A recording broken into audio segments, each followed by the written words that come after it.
So, what is all this dunking and splashing around in the water about anyway? Why is this happening all through the Bible? Why does God want to give us a bath? Do we really need one? Well, if you look around, you might have noticed things aren't that great.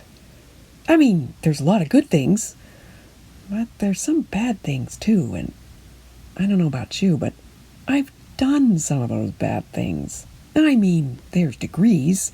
Some things don't seem so bad. Say you feel like you need to tell a lie to get out of having a conversation you don't want to have. Okay, but then there's worse things, like invading a neighboring country and killing a bunch of innocent people. Are these things different in magnitude? Sure.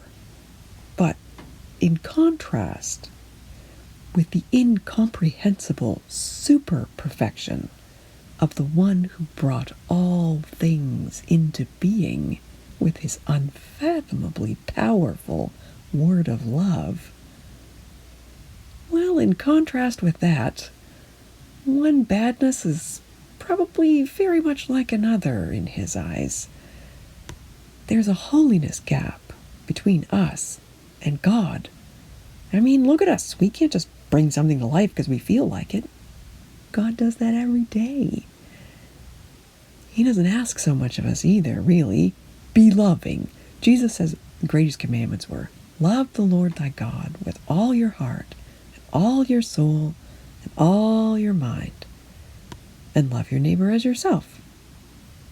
Doesn't sound that complicated, but man, we could really mess that up.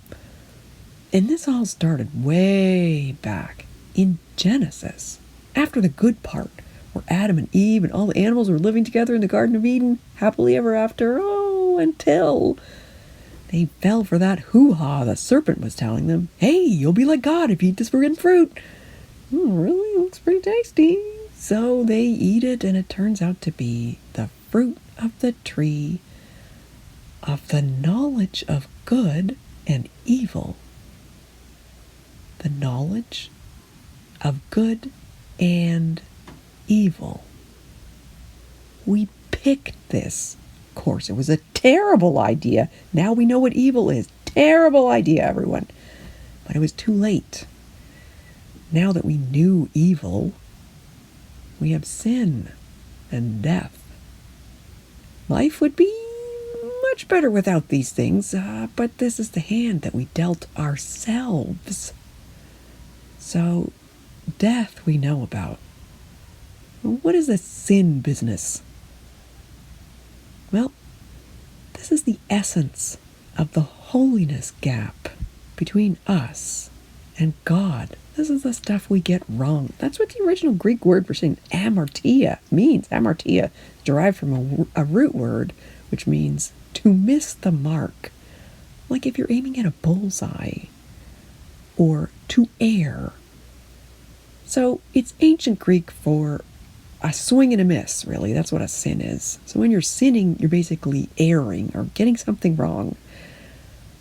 Whether you're lying to get out of having to hang out with your mother-in-law, or whether you're the decision maker in a large corporation that poisons the landscape by dumping chemicals into it, same thing. Missing the mark. And because we're so terribly prone to making these decisions, one might even say, it's in our nature. We need a lot of help getting out of that if we want communion with the great and holy other who brought us into being. That's why Jesus came here.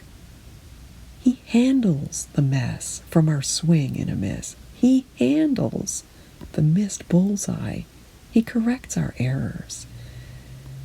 And he gets us back into community with the beautiful, great, uncreated God. God's perfection can't abide sin. It's like if you're wearing white pants. One tiny coffee stain, the whole thing's ruined. That's why Jesus destroyed sin on the cross. This is a huge topic to cover in 5 minutes. Countless volumes have been written about this by people that are much smarter than I am.